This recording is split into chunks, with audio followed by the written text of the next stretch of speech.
Have you been praying for a prayer request for a long time, but haven't found the answer yet?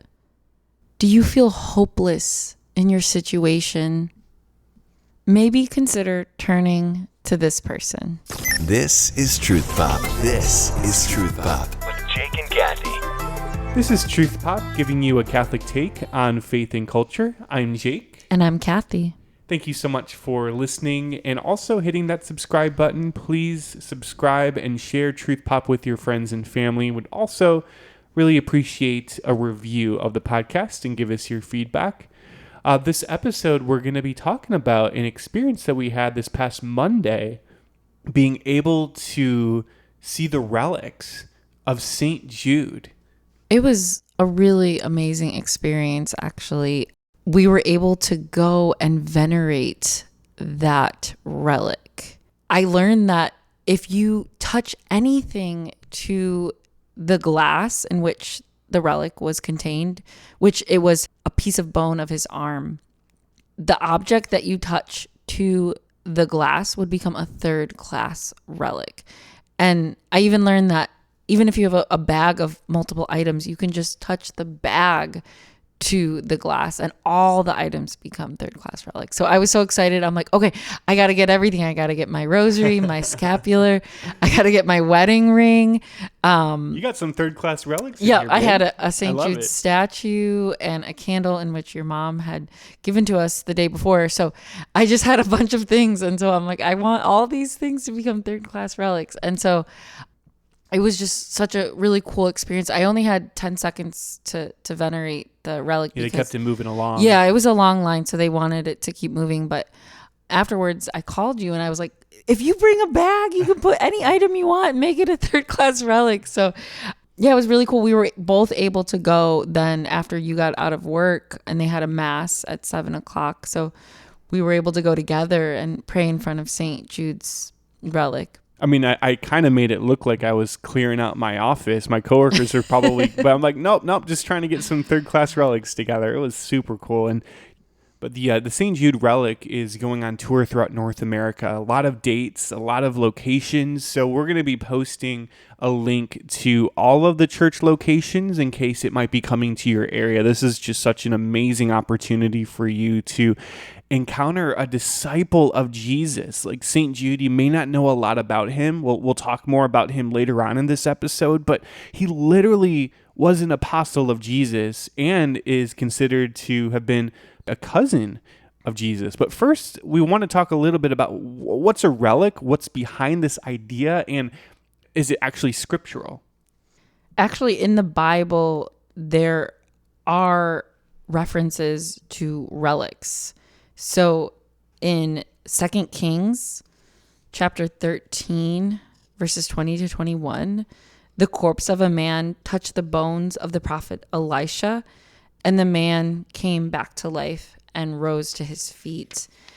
In Matthew chapter 9, verse 20 to 22, the woman who was hemorrhaging touched the cloak of Jesus and she was healed. And in Acts of the Apostles, chapter 9, verses 11 to 12, there were cloths that were touched to St. Paul, and then they were touched to other sick people afterwards, and those people who were sick were healed and delivered from evil spirits. So it's pretty amazing that we can find this in the Bible. And so, you know, some people kind of think, oh, this like object is going to heal me. Well, actually, it's God working through the object. It's whenever there's healing through relic, it is God working through his saints.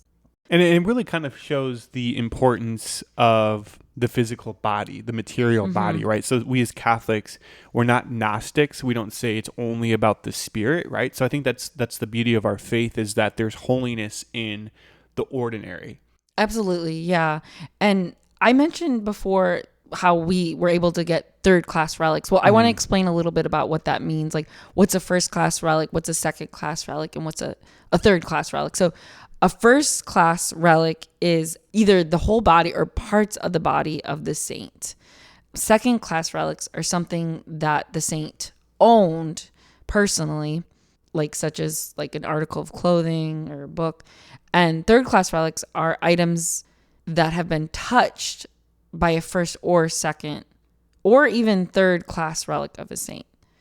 And so, it's not magic. It really has to do with the intention of the person who wants to touch to a relic. So like they even said at the event that you could hold a picture up to St. Jude's relic and St. Jude can intercede for that person in that way. And I saw people putting pictures on their phone and I'm like, wait, so does the phone become a relic? Well, no, it's more about what your intention is behind the act. That's a really, really good point, babe. And I think it was just so profound to learn about St. Jude. Mm-hmm. I mean, any relic is amazing, but I think that Cathy and I especially found so much solace in being able to venerate St. Jude's relic, because you may know that St. Jude is known as the patron saint of the impossible. So maybe your family growing up, if there was some kind of miracle situation, they'd be like, turn to St. Jude. But no, like that's not just an urban legend. St. Jude really is known as the saint who can pull through at the last minute. He's a powerhouse saint, just given the fact that he had this, blood relationship with Jesus.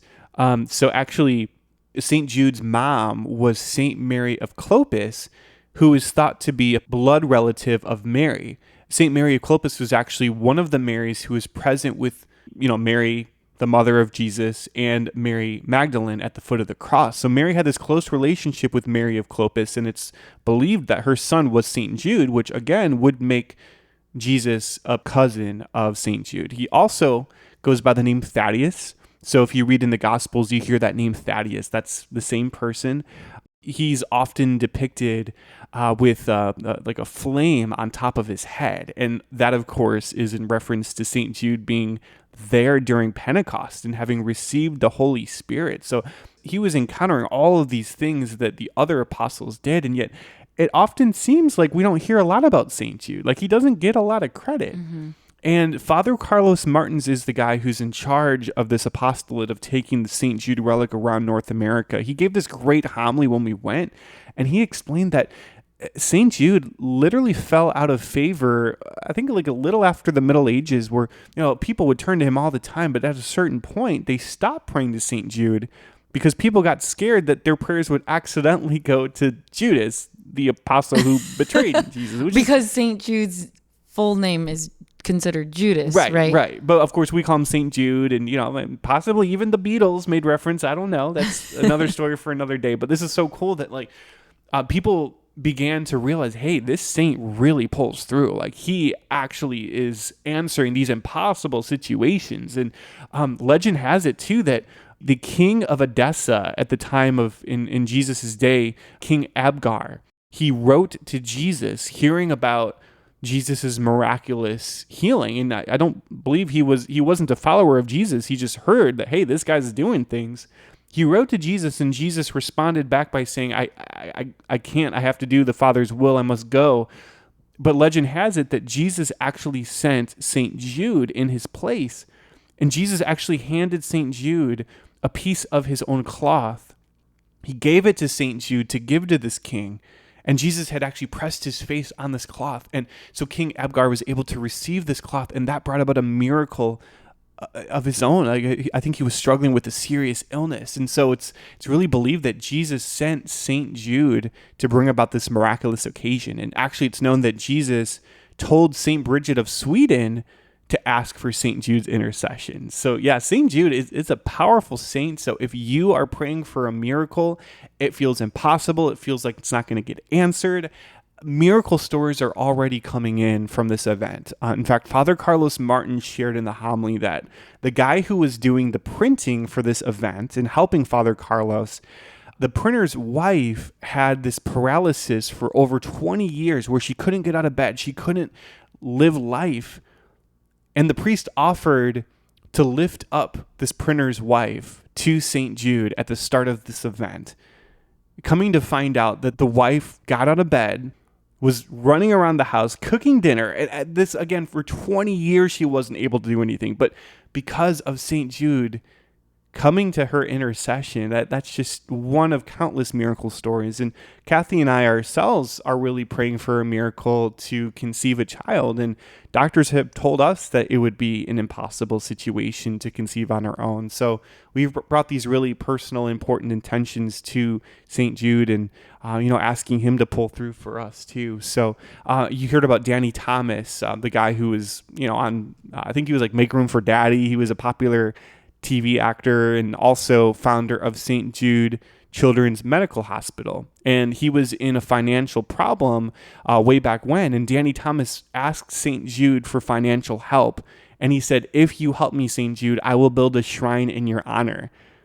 We'll come to find out his financial problems were completely taken care of. So Danny decided to name the children's hospital that he started after St. Jude. So that's why we have St. Jude's Medical Hospital. So and aren't the patients there? Don't they receive free medical care? That's right. Good point, babe. So, I mean, that just shows how much Danny Thomas was impacted, that this is completely giving back to St. Jude and for what he's done. So, yeah, if you are struggling, if you're struggling to have faith in your life right now, turn to St. Jude. He can really pull through and really just work that impossible situation. And again, we want to post a link to this tour to venerate St. Jude's relics. It could be coming to a city near you.